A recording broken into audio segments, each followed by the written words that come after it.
ਜੀ ਇਹਨੂੰ ਆਖਦੇ ਹਾਂ। ਸੋ ਤੇ ਪ੍ਰੋਗਰਾਮ ਦੇ ਵਿੱਚ ਆਪ ਸਭ ਦਾ ਸਵਾਗਤ ਹੈ। ਪ੍ਰੋਗਰਾਮ ਖਬਰ ਤੇ ਨਜ਼ਰ ਲੈ ਕੇ ਹਾਜ਼ਰ ਹੋ ਚੁੱਕੇ ਹਾਂ। ਅੱਜ 22 ਜੁਲਾਈ ਦਿਨ ਬੁੱਧਵਾਰ ਆਪਣੇ ਨਾਲ ਜੁੜ ਚੁੱਕੇ ਨੇ ਮਿੰਟੂ ਗੁਰਸਰੀਆ ਜਿਮਲੋਡ ਸਟੂਡੀਓਜ਼ ਤੋਂ। ਮਿੰਟੂ ਜੀ, ਜੀ ਆਇਆਂ ਨੂੰ ਸਵਾਗਤ ਹੈ। ਸਤਿ ਸ਼੍ਰੀ ਅਕਾਲ ਜੀ। ਸ਼ੁਕਰੀਆ ਜੀ, ਸਾਰਿਆਂ ਨੂੰ ਸਤਿ ਸ਼੍ਰੀ ਅਕਾਲ ਜੀ।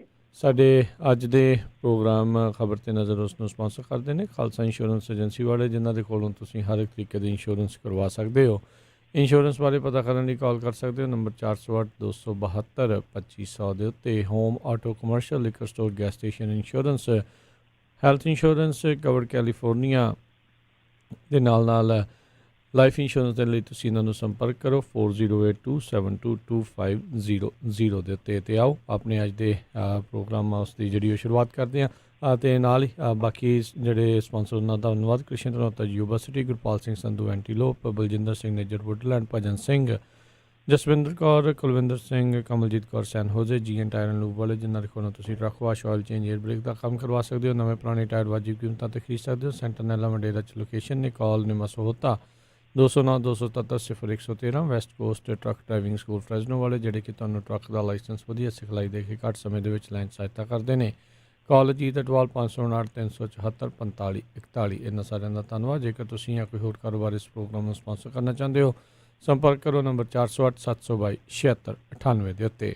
ਮਿੰਟੂ ਜੀ, ਗੱਲਬਾਤ ਦਾ ਸਿਲਸਿਲਾ ਕਰੀਏ ਸ਼ੁਰੂ। ਕਹਿੰਦੇ ਰਾਜਾ ਮਾਨ ਸਿੰਘ ਕਤਲਕਾਂਡ ਦੇ ਵਿੱਚ ਦੋਸ਼ੀ ਕਰਾਰ ਸਾਰੇ ਸਾਬਕਾ ਪੁਲਿਸ ਮੁਲਾਜ਼ਮਾਂ ਨੂੰ ਉਮਰ ਕੈਦ ਦੀ ਸਜ਼ਾ। ਦੇਖੋ, ਇਹ ਜਿਹੜਾ ਰਾਜਾ ਮਾਨ ਸਿੰਘ ਕਤਲकांड ਆ ਨਾ, ਇਹ ਬਹੁਤ ਸਾਰੇ ਲੋਕ ਜਿਹੜੇ ਕਿ ਆਪਣੇ ਤੋਂ ਪਹਿਲੀ ਜਨਰੇਸ਼ਨ ਦੇ ਆ, ਮਤਲਬ ਕਿ ਜਿਹੜੇ 1980-85 ਚ ਸੁਰਤ ਸੰਭਲੇ ਸੀ, ਮਤਲਬ ਕਿ ਸਾਡੇ ਤੋਂ ਵੱਡੇ ਸੀਗੇ, ਖਬਰਾਂ ਦੇ ਨਾਲ ਜੁੜੇ ਹੋਏ ਸੀਗੇ। ਉਹਨਾਂ ਨੂੰ ਸ਼ਾਇਦ ਚੰਗੀ ਤਰ੍ਹਾਂ ਪਤਾ ਹੋਏਗਾ ਕਿ ਬਹੁਤ ਜ਼ਿਆਦਾ ਉਸ ਵੇਲੇ ਇਹ ਕਾਂਡ ਹੈ ਜਿਹੜਾ ਮਸ਼ਹੂਰ ਹੋਇਆ ਜਾਂ ਬਦਨਾਮ ਹੋਇਆ, ਕਿਉਂਕਿ ਬੜੀ ਇੰਟਰਸਟਿੰਗ ਕਹਾਣੀ ਸੀ ਇਸ ਸਾਰੇ ਇਨਕਾਊਂਟਰ ਦੀ। ਤਾਂ ਇਨਕਾਊਂਟਰ ਹੋਇਆ ਕਿਸ ਤਰ੍ਹਾਂ, ਉਹ ਜਾਣਨ ਤੋਂ ਪਹਿਲਾਂ ਇਹ ਜਾਣਨਾ ਜ਼ਰੂਰੀ ਆ ਕਿ ਇਨਕਾਊਂਟਰ ਹੋਇਆ ਕਿਹਦਾ ਸੀ। ਇਹ ਮਸਲਾ ਇਨਕਾਊਂਟਰ ਦਾ ਵਾ ਜੀ, ਯਾਨੀ ਕਤਲकांड ਕਹਿ ਲਓ, ਪਰ ਇਹ ਇਨਕਾਊਂਟਰ ਸੀਗਾ ਅਸਲ ਦੇ ਵਿੱਚ। ਜੇ ਆਪਾਂ ਬੇਸਿਕਲੀ ਇਹਨੂੰ ਸਮਝੀਏ ਤਾਂ ਇਹ ਚੱਕਰ ਕੀ ਸੀਗਾ ਕਿ ਅਸਲ ਦੇ ਵਿੱਚ ਜਿਹੜਾ ਭਰਤਪੁਰ ਦਾ ਰਾਜਾ ਸੀਗਾ, ਮਰਨ ਵਾਲਾ ਜਿਹੜਾ ਹੈਗਾ ਸੀਗਾ ਮਾਨ ਸਿੰਘ, ਇਹ ਉਹਦਾ ਭਰਾ ਸੀਗਾ ਜਿਹੜਾ ਭਰਤਪੁਰ ਰਿਆਸਤ ਦਾ ਆਖਰੀ ਰਾਜਾ ਸੀਗਾ ਨਾ। ਸ਼ਾਇਦ ਉਹਦਾ ਨਾਮ ਦਰਵਿੰਦਰ ਸਿੰਘ, ਕੁਛ ਐਸਾ ਨਾਮ ਸੀਗਾ ਉਹਦਾ। ਤਾਂ ਉਹਦਾ ਭਰਾ ਤੇ ਜਿਹੜਾ ਰਾਜਾ ਪਹਿਲਾਂ ਸੀ ਕਿਸ਼ਨ ਸਿੰਘ, ਉਹਦਾ ਇਹ ਮੁੰਡਾ ਸੀਗਾ। ਤੇ ਇਹ ਹੋਇਆ ਕਿ ਵਾਪਰਿਆ ਕਿ ਕਿਸੇ ਸਮੇਂ ਯੂਕੇ ਦੇ ਵਿੱਚ ਇੰਜੀਨੀਅਰਿੰਗ ਕਰਦਾ ਹੈਗਾ। ਉਸ ਤੋਂ ਬਾਅਦ ਇੱਥੇ ਪਰਤਿਆ, ਫਿਰ ਇਲੈਕਸ਼ਨ ਲੜੇ, 7 ਵਾਰ ਇਹ ਆਜ਼ਾਦ ਵਿਧਾਇਕ ਚੁਣਿਆ ਗਿਆ ਜਿਹੜਾ ਰਾਜਾ ਮਾਨ ਸਿੰਘ ਸੀਗਾ। ਤਾਂ ਉਸ ਤੋਂ ਬਾਅਦ ਹੁੰਦਾ ਕੀ ਆ ਕਿ ਉਸ ਵੇਲੇ ਇੱਕ ਇਹਨਾਂ ਦਾ ਮੁੱਖ ਮੰਤਰੀ ਸੀ ਸ਼ਾਇਦ ਕਾਂਗਰਸ ਤੋਂ, ਸ਼ਿਵ ਚਰਨ ਮਾਥੁਰ। ਉਹਨੇ ਇਹਦੇ ਬਰੋਬਰ ਇੱਕ IAS ਅਫਸਰ ਹੁੰਦਾ ਸੀ ਵਜਿੰਦਰ ਸਿੰਘ, ਉਹ ਖਿਲਾਰ ਦਿੱਤਾ।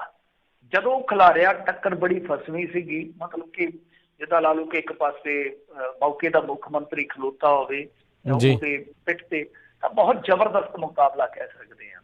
ਤਾਂ ਹੋਇਆ ਕਿ ਇੱਕ ਵਾਰੀ ਡੀਂਗ ਜਿਹੜਾ ਹਲਕਾ ਸੀਗਾ ਜਿੱਥੇ ਸਭ ਕੁਝ ਵਾਪਰ ਰਿਹਾ ਸੀਗਾ, ਉੱਥੇ ਮਾਥੁਰ ਖੁਦ ਆਇਆ, ਮਤਲਬ ਕਿ ਉਸ ਕੈਂਡੀਡੇਟ ਦੀ ਪ੍ਰਚਾਰ ਮੁਹਿੰਮ ਨੂੰ ਦਿਖਾਉਣ ਵਾਸਤੇ ਖੁਦ ਉੱਥੇ ਪਹੁੰਚਦਾ। ਤੇ ਹੁੰਦਾ ਕੀ ਆ ਕਿ ਮੀਨਵਾਈਲ ਇਹਨਾਂ ਦੇ ਬੰਦੇ ਮਾਥੁਰ ਹੋਰਾਂ ਦੇ, ਉਹ ਜਿਹੜਾ ਝੰਡੀ ਚੁੰਡੀ ਹੁੰਦਾ, ਪੋਸਟਰ ਪਾਸਟਰ, ਜੋ ਸਮੱਗਰੀ ਹੁੰਦੀ ਆ, ਉਹ ਉਤਾਰ ਦਿੰਦੇ ਆ, ਪਾੜ ਦਿੰਦੇ ਆ, ਸਾੜ ਦਿੰਦੇ ਆ। ਜਦੋਂ ਇਸ ਗੱਲ ਦੀ ਲੱਗਦੀ ਆ ਭਿਣਕ ਮਾਨ ਸਿੰਘ ਨੂੰ, ਤਾਂ ਇਹ ਮੌਕੇ ਤੇ ਪਹੁੰਚਦਾ ਤੇ ਜਿਹੜਾ ਉਹਦਾ ਹੈਲੀਕਾਪਟਰ ਖੜਾ ਸੀ ਉਸ ਵੇਲੇ CM ਦਾ, ਉਹਦੇ ਵਿੱਚ ਜੀਪ ਮਾਰ ਦਿੰਦਾ ਜਾ ਕੇ, ਮਤਲਬ ਜੰਗਾ ਜੀਪ ਜਿਹੜੀ ਹੁੰਦੀ ਆ। ਤਾਂ ਇਹ ਘਟਨਾ ਜਿਹੜੀ ਜੀਪ ਮਾਰਨ ਵਾਲੀ ਸੀ, ਇਹ ਦੇਸ਼ ਭਰ ਦੇ ਵਿੱਚ ਉਸ ਵੇਲੇ ਬਹੁਤ ਜ਼ਿਆਦਾ ਮਸ਼ਹੂਰ ਹੋਈ ਸੀਗੀ ਕਿ ਕਿਸੇ ਬੰਦੇ ਨੇ ਚੱਕ ਕੇ ਮੁੱਖ ਮੰਤਰੀ ਦੇ ਜਹਾਜ਼ ਦੇ ਵਿੱਚ ਜੀਪ ਠੋਕ ਦਿੱਤੀ, ਜੰਗਾ ਠੋਕ ਦਿੱਤਾ। ਤਾਂ ਉਸ ਤੋਂ ਬਾਅਦ ਸਥਿਤੀ ਵਿਗੜ ਗਈ। ਡੀਂਗ ਦੇ ਵਿੱਚ 21 ਫਰਵਰੀ ਨੂੰ ਕਰਫਿਊ ਲਾ ਦਿੱਤਾ ਗਿਆ। ਤਾਂ ਜਿਹੜੀ ਹੁਣ ਇਹਦੀ ਭੈਣ ਆ, ਜਿਹਦਾ ਨਾਮ ਮੇਰੇ ਖਿਆਲ ਦੇ ਨਾਲ ਕ੍ਰਿਸ਼ਨੇਂਦਰ ਕੌਰ ਆ, ਧੀ ਹੈ ਕ੍ਰਿਸ਼ਨੇਂਦਰ ਕੌਰ, ਜਿਹੜੀ ਕਿ ਭਾਜਪਾ ਦੀ ਸਰਕਾਰ ਦੇ ਵਿੱਚ ਮੰਤਰੀ ਵੀ ਰਹਿ ਚੁੱਕੀ ਹੈ, ਜਿਹੜੀ ਪਿਛਲੀ ਰਾਜਸਥਾਨ ਦੀ ਜਿਹੜੀ ਹੈਗੀ ਸੀ ਸੈਰ ਸਪਾਟਾ ਮੰਤਰੀ, ਉਹਦਾ ਇਹ ਸਕਾ ਬਾਪ ਸੀਗਾ। ਤਾਂ ਉਹਨੇ ਫਿਰ ਜੋ ਸ਼ਿਕਾਇਤ ਦਿੱਤੀ, ਜੋ ਮਾਮਲਾ ਬਣਿਆ, ਉਹ ਇਹ ਸੀਗਾ ਕਿ ਜਿਸ ਵੇਲੇ ਪਤਾ ਲੱਗਿਆ ਮੇਰੇ ਬਾਪ ਨੂੰ ਕਿ ਭਾਈ ਮੇਰੇ ਤੇ ਮਾਮਲਾ ਦਰਜ ਹੋ ਗਿਆ, ਉਹ ਤੇ ਇੱਕ ਠਾਕੁਰ ਸਮੇਰ ਸਿੰਘ, ਇੱਕ ਠਾਕੁਰ ਹਰੀ ਸਿੰਘ, ਇਹ ਸਾਰੇ ਜਾਣੇ ਮਤਲਬ ਕਿ ਜੀਪ ਤੇ ਆਈ ਜਾਂਦੇ ਸੀ ਕਿ ਸਰੈਂਡਰ ਹੋਣਾ। ਤਾਂ ਡੀਐਸਪੀ ਪਾਰਟੀ ਨੇ, ਕੋਈ ਡੀਐਸਪੀ ਸੀ ਉਸ ਸਮੇਂ ਦਾ, ਪਾਰਟੀ ਨੇ ਉਹ ਮਤਲਬ ਕਿ ਜੀਪ ਰੋਕ ਲਈ ਅਨਾਜ ਮੰਡੀ ਦੇ ਕੋਲ, ਤੇ ਉੱਥੇ ਜੀਪ ਰੋਕ ਕੇ ਫਾਇਰਿੰਗ ਕਰ ਦਿੱਤੀ। ਤਾਂ ਜਦੋਂ ਫਾਇਰਿੰਗ ਕੀਤੀ ਹੈ, ਤਿੰਨੇ ਜਾਣੇ ਜਿਹੜੇ ਆ, ਜਾਨੀ ਠਾਕੁਰ ਸਮੇਰ ਸਿੰਘ, ਠਾਕੁਰ ਹਰੀ ਸਿੰਘ ਤੇ ਰਾਜਾ ਮਾਨ ਸਿੰਘ, ਤਿੰਨੇ ਮਾਰੇ ਗਏ। ਉਸ ਤੋਂ ਬਾਅਦ ਇਹ ਕੇਸ ਜਿਹੜਾ, ਕਿਉਂਕਿ ਹਾਈ ਪ੍ਰੋਫਾਈਲ ਮਾਮਲਾ ਸੀਗਾ, ਇੱਕ ਤੇ ਰਾਜ ਘਰਾਣੇ ਨਾਲ ਜੁੜਿਆ ਸੀ, ਇੱਕ 7 ਵਾਰ ਦਾ ਵਿਧਾਇਕ ਸੀਗਾ, 7 ਵਾਰ ਇਲੈਕਸ਼ਨ ਜਿੱਤਿਆ ਆਜ਼ਾਦ, ਮੇਰੇ ਖਿਆਲ ਦੇ ਨਾਲ ਰਿਕਾਰਡ ਹੋਏਗਾ ਜੀ। ਤਾਂ ਇਸ ਤੋਂ ਇਲਾਵਾ ਫਿਰ ਤੁਹਾਨੂੰ ਪਤਾ ਕਿ ਉਸ ਤੋਂ ਬਾਅਦ ਪਰਿਵਾਰ ਦਾ ਵੀ ਜ਼ੋਰ ਸੀਗਾ। ਤਾਂ ਇਹ ਕੇਸ ਜਿਹੜਾ 2-4 ਸਾਲ ਬਾਅਦ ਰਾਜਸਥਾਨ ਤੋਂ ਤਬਦੀਲ ਹੋ ਗਿਆ ਮਥੁਰਾ ਦੇ ਵਿੱਚ, ਯਾਨੀ ਯੂਪੀ ਚ ਪਹੁੰਚ ਗਿਆ ਕੇਸ। ਜਿਵੇਂ ਮੈਂ ਅਕਸਰ ਤੁਹਾਨੂੰ ਦੱਸਦਾ ਨਾ ਕਿ ਅਦਾਲਤਾਂ ਦੀ ਅਦਲਾ ਬਦਲੀ ਹੋ ਜਾਂਦੀ ਹੈ, ਮੁਵੱਕਲ ਕਹੇ ਤਾਂ ਵੀ ਹੋ ਜਾਂਦੀ ਹੈ। ਜੇ ਮੰਨ ਲਓ ਕੋਈ ਹੈਗਾ ਮੁੱਦਈ ਤੇ ਉਹ ਵੀ ਕਹਿ ਸਕਦਾ ਕਿ ਹਾਂਜੀ ਭਾਈ ਮੈਨੂੰ ਵੀ ਇਹ ਜਸਤੀ ਨਹੀਂ ਹੈ। ਤਾਂ ਖੈਰ ਹੁਣ ਫੈਸਲਾ ਆ, 11 ਪੁਲਿਸ ਵਾਲੇ ਜਿਹੜੇ ਆ ਉਹ ਦੋਸ਼ੀ ਠਹਿਰਾਏ ਗਏ। ਇਹਨਾਂ ਦੇ ਵਿੱਚ 4 ਮੇਰੇ ਖਿਆਲ ਦੇ ਨਾਲ ਮਰ ਚੁੱਕੇ ਆ, ਬਾਕੀ 3 ਨੂੰ ਬਰੀ ਕਰ ਦਿੱਤਾ ਗਿਆ ਸੀਗਾ। ਤੇ ਜਿਹੜੇ ਇਹ 11 ਇਹਨਾਂ ਨੂੰ ਸਾਰਿਆਂ ਨੂੰ ਹੀ ਉਮਰ ਕੈਦ ਜਿਹੜੀ ਅੱਜ ਸੁਣਾ ਦਿੱਤੀ ਗਈ ਆ। ਤਾਂ 35 ਸਾਲ ਇਹ ਕੇਸ ਚੱਲਿਆ। ਤੁਸੀਂ ਦੇਖ ਲਓ ਕਿ ਇੱਕ ਰਾਜੇ ਦਾ, ਸਮਝ ਲਓ ਰਾਜੇ ਦਾ ਹੀ ਇੱਕ ਕਤਲ ਕਹਿ ਸਕਦੇ ਹਾਂ, ਰਾਜ ਘਰਾਣੇ, ਵੈਸੇ ਤੇ ਰਾਜੇ ਰੂਜੇ ਉਦੋਂ ਖਤਮ ਹੋ ਗਏ, ਰਾਜ ਘਰਾਣੇ ਦੇ ਰਾਜੇ ਦਾ ਕਤਲ ਹੋ ਜਾਂਦਾ। ਉਸ ਤੋਂ ਇਲਾਵਾ 7 ਵਾਰ ਦਾ ਵਿਧਾਇਕ ਆ। ਫਿਰ ਇਸ ਤੋਂ ਇਲਾਵਾ ਉਹਨਾਂ ਦਾ ਪਰਿਵਾਰ ਹੈ ਜਿਹੜਾ ਪੋਲੀਟੀਕਲੀ ਪੂਰਾ ਸਟਰੋਂਗ ਆ, ਬਾਵਜੂਦ ਇਸ ਤੇ 35 ਸਾਲ ਸੁਣਵਾਈ ਚੱਲੀ ਜਾਂਦੀ ਹੈ। ਅਖੀਰ ਇਹ ਮਾਮਲਾ ਜਿਹੜਾ ਉਹ ਸਪੈਸ਼ਲ ਕੋਰਟ ਦੇ ਵਿੱਚ ਜਾ ਕੇ ਮੁੱਕਦਾ। ਤਾਂ ਤੁਸੀਂ ਆਪ ਹੀ ਅੰਦਾਜ਼ਾ ਲਾ ਲਓ ਕਿ ਇੱਕ ਏਡਾ ਵੱਡਾ ਮਾਮਲਾ, ਹਾਈ ਪ੍ਰੋਫਾਈਲ ਮਾਮਲਾ, ਪਹਿਲੀ ਗੱਲ ਤੇ ਹੈ ਕਿ ਇਸ ਤਰ੍ਹਾਂ ਏਡੇ ਵੱਡੇ ਬੰਦੇ ਨੂੰ ਮਾਰ ਦੇਣਾ ਚੁਟਕੀਆਂ ਦਾ ਕੰਮ, ਔਰ ਦੂਜੀ ਚੀਜ਼ ਕਿ ਇੱਥੇ ਫਿਰ ਆਮ ਬੰਦੇ ਦੀ ਕੀ ਔਕਾਤ ਬਸਾਤ ਹੋਊਗੀ। ਤੀਜੀ ਗੱਲ ਇਹ ਆ ਕਿ ਇਨਸਾਫ ਮਿਲਦਿਆਂ ਇਹਨਾਂ ਨੂੰ ਵੀ 35 ਸਾਲ ਲੰਘ ਗਏ। 35 ਸਾਲ ਲੰਘ ਜਾਣਾ ਬਹੁਤ ਵੱਡਾ ਵਕਫਾ। ਚੌਥੀ ਗੱਲ ਕਿ ਇਹ ਜਿਹੜੀਆਂ ਗੱਲਾਂ ਕਰਦੇ ਆ ਕਿ ਨਹੀਂ ਜੀ ਪੁਲਿਸ ਸਹੀ ਆ, ਕਈ ਵਾਰ ਪੁਲਿਸ ਅਫੀਸ਼ਲ ਜਾਂ ਜਿਹੜੇ ਖਾਸ ਕੁਝ ਬੰਦੇ ਹੁੰਦੇ ਆ ਰਾਸ਼ਟਰਵਾਦੀ, ਉਹ ਇਸ ਤਰ੍ਹਾਂ ਦੀਆਂ ਦਲੀਲਾਂ ਕੱਢਦੇ ਆ, ਤਾਂ ਉਹਨਾਂ ਵਾਸਤੇ ਠੀਕ ਹੈ ਕਿ ਇਨਸਾਫ ਬੜਾ ਦੇਰ ਨਾਲ ਮਿਲਿਆ, ਪਰ ਉਹਨਾਂ ਵਾਸਤੇ ਮਿਸਾਲਾਂ ਨੇ ਕੇਸ ਕਿ 35 ਸਾਲਾਂ ਬਾਅਦ ਜਦੋਂ ਨਿਆਂ ਹੋਇਆ ਤੇ ਕਿਸ ਤਰ੍ਹਾਂ ਜਿਹੜੇ ਬੰਦਿਆਂ ਨੇ ਉਸ ਵੇਲੇ ਚੁਣ ਕੇ ਬੰਦੇ ਮਾਰੇ ਤਾਂ ਉਹ ਵੱਜੇ ਆ। ਮਤਲਬ ਮੋਹਰ ਲੱਗਦੀ ਆ ਕਿ ਇਨਕਾਊਂਟਰਾਂ ਦੀ ਖੇਡ ਜਿਹੜੀ ਆ ਉਹ 80 ਦੇ ਦਹਾਕੇ ਜਦ ਤੱਕ ਕਰੀਏ ਕਿ 70 ਦੇ ਦਹਾਕੇ ਤੋਂ ਚੱਲੀ ਆ, ਜਿਹੜੀ ਬਾਦ ਦਸਤੂਰ ਅੱਜ ਵੀ ਚੱਲਦੀ ਪਈ ਆ। ਜੀ ਜੀ ਜੀ ਅਗਲੀ ਮਿੰਟੂ ਜੀ ਗੱਲ ਕਰੀਏ ਤਾਂ ਕਹਿੰਦੇ ਹੁਣ ਮਰਦ ਵੀ ਘਰ ਦੇ ਕੰਮ ਕਰਨ ਲਈ ਹੋ ਜਾਣ ਤਿਆਰ। ਪਟੀਸ਼ਨ ਦਾਇਰ ਕਰਕੇ ਇੱਕ ਪ੍ਰਧਾਨ ਮੰਤਰੀ ਨੂੰ ਮਾਮਲੇ ਦੇ ਵਿੱਚ ਦਖਲ ਦੇਣ ਦੀ ਮੰਗ ਕੀਤੀ ਹੈ। ਸ਼ੁਭ ਬੋਲੋ ਜੀ, ਵਿਆਹੇ ਬੰਦਿਆਂ ਲਈ ਤੇ ਭਾਈ ਇਹ ਖਬਰ ਬਹੁਤ ਜ਼ਰੂਰੀ ਹੈ ਜਿਹੜੇ ਇੰਡੀਆ 'ਚ ਰਹਿੰਦੇ ਆ, ਕਿ ਆਮ ਜਿਹੜੇ ਛੜੇ ਆ, ਕੁਆਰੇ ਆ, ਉਹਨਾਂ ਲਈ ਤੇ ਇਹ ਫਜ਼ੂਲ ਜੀ ਖਬਰ ਹੋਣੀ ਆ। ਖੈਰ ਇੱਕ ਬੀਬੀ ਨੇ ਅਪੀਲ ਕੀਤੀ ਹੈ ਪ੍ਰਧਾਨ ਮੰਤਰੀ ਨੂੰ ਕਿ ਭਾਈ ਦੇਖੋ ਝਾੜੂ ਦੇ ਉੱਤੇ ਕਿਤੇ ਇਹ ਤੇ ਨਹੀਂ ਲਿਖਿਆ ਹੁੰਦਾ ਕਿ ਇਹ ਇਕੱਲਾ ਸਿਰਫ ਲੇਡੀਜ਼ ਵਾਸਤੇ ਆ, ਜਾਂ ਵਾਸ਼ਿੰਗ ਮਸ਼ੀਨ ਦੇ ਉੱਤੇ ਇਹ ਤੇ ਨਹੀਂ ਅਗਲਿਆਂ ਨੇ ਲਿਖਿਆ ਕਿ ਇਹਨੂੰ ਇਕੱਲੀ ਜਨਾਨੀ ਵਰਤੂਗੀ। ਤਾਂ ਇਸ ਕਰਕੇ ਭਾਈ ਤੁਸੀਂ ਜਦੋਂ ਮਨ ਕੀ ਬਾਤ ਕਰਦੇ ਹੋ ਤੇ ਇੱਕ ਔਰਤਾਂ ਦੇ ਮਨ ਕੀ ਬਾਤ ਵੀ ਕਰੋ। ਭਾਵੇਂ ਆ ਉਸ ਬੀਬੀ ਦੀ ਦਲੀਲ ਜਿਹੜੀ ਆ ਉਹ ਇਹ ਕਹਿੰਦੀ ਆ ਕਿ ਭਾਈ ਗੈਸ ਚੁੱਲ੍ਹੇ ਤੇ ਵੀ ਇਹੋ ਜਿਹਾ ਕੁਛ ਨਹੀਂ ਲਿਖਿਆ ਹੁੰਦਾ, ਤਾਂ ਤੁਸੀਂ ਘੱਟੋ ਘੱਟ ਜਦੋਂ ਮਨ ਕੀ ਬਾਤ ਕਰਦੇ ਹੋ ਇਸ ਮਸਲੇ ਨੂੰ ਦੇਸ਼ ਦੇ ਨਾਮ ਸੰਬੋਧਨ ਦੇ ਵਿੱਚ ਜ਼ਰੂਰ ਚੁੱਕੋ। ਤੇ ਉਹ ਕਹਿੰਦੇ ਆ ਕਿ ਪ੍ਰਧਾਨ ਮੰਤਰੀ ਮੋਦੀ ਘਰ ਦੇ ਕੰਮਕਾਜ ਉੱਤੇ ਜ਼ਰੂਰ ਗੱਲ ਕਰਨਗੇ। ਉਹ ਕਹਿੰਦੇ ਆ ਕਿ ਜਦੋਂ ਬਰਸਾਤੀ ਮੌਸਮ ਸ਼ੁਰੂ ਹੋਇਆ ਤਾਂ ਉਹਨਾਂ ਖੰਘ ਅਤੇ ਜ਼ੁਕਾਮ ਦੀ ਗੱਲ ਕੀਤੀ ਸੀ, ਤਾਂ ਉਹ ਬਰਾਬਰੀ ਦੀ ਗੱਲ ਵੀ ਜ਼ਰੂਰ ਕਰਨਗੇ। ਮਤਲਬ ਜਿੱਦਾਂ ਪ੍ਰਧਾਨ ਮੰਤਰੀ ਖੰਘ ਜ਼ੁਕਾਮ ਤੋਂ ਸ਼ੁਰੂ ਹੁੰਦੇ ਆ ਨਾ ਕਈ ਵਾਰ, ਤੇ ਚੀਨ ਦੀਆਂ ਹੱਦਾਂ ਸਰਹੱਦਾਂ ਤੇ ਚਲੇ ਜਾਂਦੇ ਆ। ਉਹ ਕਹਿੰਦੇ ਆ ਕਿ ਜੇ ਖੰਘ ਜ਼ੁਕਾਮ ਤੇ ਗੱਲ ਕੀਤੀ ਜਾ ਸਕਦੀ, ਬੀਬੀ ਦਾ ਨਾਂ ਹੈ ਸੁਵਰਨਾ ਘੋਸ਼, ਤਾਂ ਉਹ ਕਹਿੰਦੇ ਆ ਕਿ ਫਿਰ ਜਿਹੜੀ ਆਨਲਾਈਨ ਅਸੀਂ ਪਟੀਸ਼ਨ ਸ਼ੁਰੂ ਕੀਤੀ ਆ ਜਿਹਦੇ ਤੇ 70,000 ਤੋਂ ਵੱਧ ਲੋਕ ਦਸਤਖਤ ਕਰ ਚੁੱਕੇ ਆ, ਤਾਂ ਫਿਰ ਇਹਨੂੰ ਅਣਗੌਲਿਆਂ ਥੋੜ੍ਹਾ ਕੀਤਾ ਜਾ ਸਕਦਾ। ਇਹ ਬੀਬੀਆਂ ਦੇ ਨਾਲ ਜੁੜਿਆ ਕੰਮ ਕਰ ਰਿਹਾ। ਤਾਂ ਖੈਰ ਉਹ ਕਹਿੰਦੇ ਆ ਕਿ ਘਰ ਦਾ ਕੰਮਕਾਜ ਜਿੱਦਾਂ ਰੋਟੀਆਂ ਪਕਾਉਣੀਆਂ, ਸਾਫ਼ ਸਫਾਈ ਕਰਨੀ, ਕੱਪੜੇ ਧੋਣੇ, ਸਾਂਭ ਸੰਭਾਲ, ਹੋਰ ਵੀ ਬੱਚਿਆਂ ਦਾ ਸਾਰਾ ਕੰਮ ਔਰਤਾਂ ਦੇ ਹੀ ਹਿੱਸੇ ਕਿਉਂ। ਤਾਂ ਖੈਰ ਚਲੋ ਇਹ ਦੇਖਦੇ ਹੁਣ ਬੀਬੀ ਦੀ ਜਿਹੜੀ ਦਲੀਲ ਆ, ਪਰ ਪ੍ਰਧਾਨ ਮੰਤਰੀ ਸਾਹਿਬ ਤੇ ਤੁਹਾਨੂੰ ਪਤਾ ਆਪ ਕਬੀਲਦਾਰੀ ਤੋਂ ਪਾਸੇ ਆ, ਉਹਨਾਂ ਨੂੰ ਇਹਨਾਂ ਚੀਜ਼ਾਂ ਦਾ ਨਹੀਂ ਸ਼ਾਇਦ ਅੰਦਾਜ਼ਾ ਹੋਏਗਾ। ਵੈਸੇ ਜੇ ਅੰਦਾਜ਼ਾ ਹੋਇਆ ਵੀ ਤੇ ਉਹ ਇਹਦੇ ਵਿੱਚ ਹੁਣ ਕੀ ਕਹਿ ਸਕਦੇ ਆ। ਕਿਉਂਕਿ ਫਿਰ ਮਰਦ ਸਮਾਜ ਵੀ ਤੇ ਗੁੱਸੇ ਹੋਊਗਾ ਨਾ ਕਿ ਹੋਰ ਰੱਟਾ ਸਾਨੂੰ ਪਾ ਦਿੱਤਾ। ਔਰ ਇਹ ਤੇ ਦੇਖੋ ਗੱਲ ਇਹ ਆ ਕਿ ਵੈਸੇ ਚਲੋ ਦਲੀਲ ਜਿਹੜੀ ਆ ਵਾਜਬ ਹੋ ਸਕਦੀ ਆ ਕਿ ਘਰ ਦੇ ਕੰਮਾਂ ਤੇ ਜਿਹੜਾ ਸਿਰਫ ਤੇ ਸਿਰਫ ਔਰਤ ਦਾ ਹੀ ਹਿੱਸਾ ਕਿਉਂ, ਇਹ ਆਪਾਂ ਵੈਲਿਡ ਮੰਨਦੇ ਆ ਕਿ ਠੀਕ ਹੈ ਦਲੀਲ ਹੋ ਸਕਦੀ ਆ ਤੇ ਔਰਤਾਂ ਨੂੰ ਆਪਣੀ ਦਲੀਲ ਰੱਖਣ ਦਾ ਹੱਕ ਹੈ, ਸਨਮਾਨ ਵੀ ਕਰਨਾ ਚਾਹੀਦਾ ਧੀਆਂ ਭੈਣਾਂ ਦੀਆਂ ਦਲੀਲਾਂ ਦਾ। ਅੱਛੀ ਗੱਲ ਹੈ ਕਿ ਉਹ ਅੱਜ ਬੋਲ ਰਹੀਆਂ ਨੇ, ਪਰ ਚੱਕਰ ਇਹ ਆ ਕਿ ਇਹਦੇ ਨਾਲ ਜੇ ਮੰਨ ਲਓ ਕੋਈ ਕਾਨੂੰਨ ਬਣ ਜਾਵੇ, ਫਰਜ਼ ਕਰੋ, ਵੈਸੇ ਮੈਂ ਸਮਝਦਾ ਕਿ ਐਸੀ ਗੱਲਾਂ ਤੇ ਕਦੇ ਫੈਸਲੇ ਨਹੀਂ ਲਏ ਜਾਂਦੇ ਸਰਕਾਰਾਂ ਵੱਲੋਂ, ਮੰਨ ਲਓ ਜੇ ਕਾਨੂੰਨ ਬਣਾ ਦੇਣਗੇ ਤਾਂ ਉਹਦਾ ਉਲਟਾ ਅਸਰ ਵੀ ਹੋ ਸਕਦਾ ਕਿਉਂਕਿ ਸਾਡੀ ਸੋਚ ਹਾਲੇ ਵੀ ਉੱਥੇ ਖਲੋਤੀ ਹੈ। ਮਤਲਬ ਕਿ ਸਾਡੇ ਬਹੁਤ ਵੱਡੇ ਤਬਕੇ ਦੀ ਸੋਚ ਜਿਹੜੀ ਹੈ ਮਰਦ ਪ੍ਰਧਾਨ ਸੋਚ ਆ। ਬਹੁਤ ਵਾਰੀ ਆਪਾਂ ਇਸ ਚੀਜ਼ ਨੂੰ ਘਟਨਾਵਾਂ ਦੇ ਰੂਪ 'ਚ ਵੇਖਦੇ ਰਹੇ ਹਾਂ, ਵਰਤਾਰਿਆਂ ਦੇ ਰੂਪ ਦੇ ਵਿੱਚ ਪ੍ਰਤੱਖ ਤੌਰ ਤੇ ਸਾਡੇ ਸਾਹਮਣੇ ਆਉਂਦੀ ਹੈ। ਤਾਂ ਕਲੇਸ਼ ਵਧੂਗਾ, ਕਲੇਸ਼ ਘਟੇਗਾ ਨਹੀਂ। ਔਰ ਜਿਹੜੇ ਘਰ ਥੋੜੇ ਜਾਗਰੂਕ ਹੁੰਦੇ ਆ, ਜਿਨ੍ਹਾਂ ਦੇ ਪਰਿਵਾਰ ਪੜ੍ਹੇ ਲਿਖੇ ਹੁੰਦੇ ਆ, ਸਾਰੇ ਰਲ ਮਿਲ ਕੇ ਕੰਮ ਕਰਦੇ ਆ, ਉੱਥੇ ਸਾਰੇ ਰਲ ਮਿਲ ਕੇ ਕੰਮ ਕਰਦੇ, ਕੋਈ ਫਰਕ ਨਹੀਂ ਹੁੰਦਾ। ਸੋ ਇਹ ਕਹਿਣਾ ਚਾਹੀਦਾ ਕਿ ਹਾਂ ਬਈ ਜਿਹੜੇ ਮਰਦ ਆ ਉਹ ਵੀ ਚਾਹੁਣ, ਜਦੋਂ ਮਤਲਬ ਕਿ ਵਿਹਲਾ ਟਾਈਮ ਹੁੰਦਾ ਤਾਂ ਉਹ ਕੰਮ ਸਿੱਖਣ, ਰਸੋਈ ਦਾ ਕੰਮ ਸਿੱਖ ਸਕਦੇ। ਜੇ ਕਿਸੇ ਨੂੰ ਹੌਬੀ ਹੈ ਖਾਣਾ ਬਣਾਉਣ ਦੀ, ਨਾਲ ਹੈਲਪ ਹੋ ਜੂਗੀ, ਨਾਲੇ ਉਹਨਾਂ ਦੀ ਭਾਈ ਜਿਹੜੀ ਹੌਬੀ ਆ ਉਹ ਥੋੜੀ ਹੋਰ ਡਿਵੈਲਪ ਹੋ ਜਾਊਗੀ। ਸੋ ਇਹ ਚੀਜ਼ ਹੋ ਸਕਦੀ ਆ। ਅਸੀਂ ਕਿਸੇ ਨੂੰ ਧੱਕੇ ਨਾਲ ਜੇ ਇਸ ਤਰ੍ਹਾਂ ਇੱਧਰ ਵਾੜਾਂਗੇ ਕਿ ਤੂੰ ਆਹ ਕੰਮ ਕਰਨਾ, ਕੋਈ ਕਾਨੂੰਨ ਬਣਾ ਕੇ, ਤਾਂ ਮੇਰੇ ਖਿਆਲ ਦੇ ਨਾਲ ਮਰਦ ਪ੍ਰਧਾਨ ਸਮਾਜ ਦੇ ਵਿੱਚ ਇਹ ਚੀਜ਼ ਥੋੜੀ ਔਖੀ ਆ ਹਾਲ ਕਰੀ। ਜੀ, ਅਗਲੀ ਜਿਹੜੀ ਮਿੰਟੂ ਜੀ ਗੱਲ ਕਰੀਏ, ਕਹਿੰਦੇ ਸਮਾਜਿਕ ਦੂਰੀ ਦੇ ਕਾਨੂੰਨੀ ਸ਼ਿਕੰਜੇ ਦੇ ਵਿੱਚ ਘਿਰੇ ਬਾਦਲਾਂ ਦੇ ਬੂਹੇ ਦਾ ਘਿਰਾਓ ਕਰਨ ਵਾਲੇ ਸੈਂਕੜੇ ਕਿਸਾਨ ਮਜ਼ਦੂਰ। ਹਾਂਜੀ ਬਿਲਕੁਲ। ਵੈਸੇ ਦੂਜੀ ਖਬਰ ਨਾਲ ਜੁੜੀ ਇੱਕ ਗੱਲ ਹੋਰ ਵੀ ਮੇਰੇ ਜ਼ਿਹਨ 'ਚ ਆਈ ਆ, ਮੁੜ ਕੇ ਮਰਦੇ ਵੀ ਕਹਿ ਸਕਦੇ ਆ ਫਿਰ ਜਿਹੜਾ ਜਦੋਂ ਛੋਟਿਸ਼ਟਾ ਹੁੰਦਾ ਇਕੱਲਾ ਖਰਚੇ ਦਾ ਕੇਸ ਸਾਡੇ ਤੇ ਕਿਉਂ, ਫਿਰ ਅਸੀਂ ਵੀ ਕੰਮ ਤੱਕ ਕੀਤਾ ਹੋਊਗਾ ਤਾਂ ਸਾਨੂੰ ਵੀ ਖਰਚਾ ਜਿਹੜਾ ਫਿਰ ਬਰੋਬਰ ਦਾ ਹੀ ਮਿਲਣਾ ਚਾਹੀਦਾ ਦੋਵੇਂ ਪਾਸੇ। ਖੈਰ ਚਲੋ ਮੇਰੇ ਬਾਅਦ ਆ ਹਾਸਾ ਮਜ਼ਾਕ ਆ। ਖੈਰ ਦੇਖੋ ਜਿਹੜਾ ਇਹ ਕੱਲ ਪ੍ਰਦਰਸ਼ਨ ਹੋਇਆ ਸੀਗਾ, ਇਹਦੀ ਗੱਲ ਤੇ ਇਹ ਆ ਕਿ ਕਿਸਾਨ ਜਿਹੜੇ ਆ ਉਹ ਖੰਡ ਖਾਂਦੇ ਬਾਹਰ ਨਹੀਂ ਨਿਕਲੇ। ਇੱਕ ਗੱਲ ਨੂੰ ਸਮਝੋ ਜ਼ਰੂਰ, ਫੋਲੋ ਕਰਿਓ। ਔਰ ਦੂਜੀ ਗੱਲ ਮੈਂ ਕਹਾਂਗਾ ਕਿ ਕਈ ਮੌਕਿਆਂ ਤੇ ਕਿਸਾਨ ਜਥੇਬੰਦੀਆਂ ਸੜਕਾਂ ਮੱਲਦੀਆਂ, ਖਰਾਬ ਹੁੰਦੇ ਆ, ਲੋਕ ਖੱਜਲ ਹੁੰਦੇ ਆ, ਉਹ ਵੀ ਸਹੀ ਆ।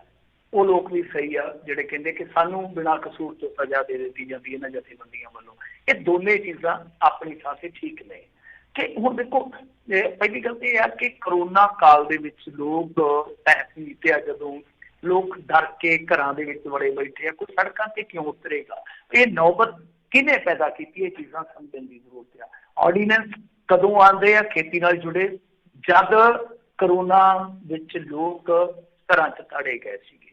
ਫਿਰ ਇਸ ਤੋਂ ਇਲਾਵਾ ਇੱਕ ਮਸਲਾ ਹੈ ਕਨਕਰੰਟ ਲਿਸਟ ਹੈ ਜਿਹੜੀ। ਕਨਕਰੰਟ ਲਿਸਟ ਦਾ ਮਤਲਬ ਕੀ ਹੁੰਦਾ ਹੈ?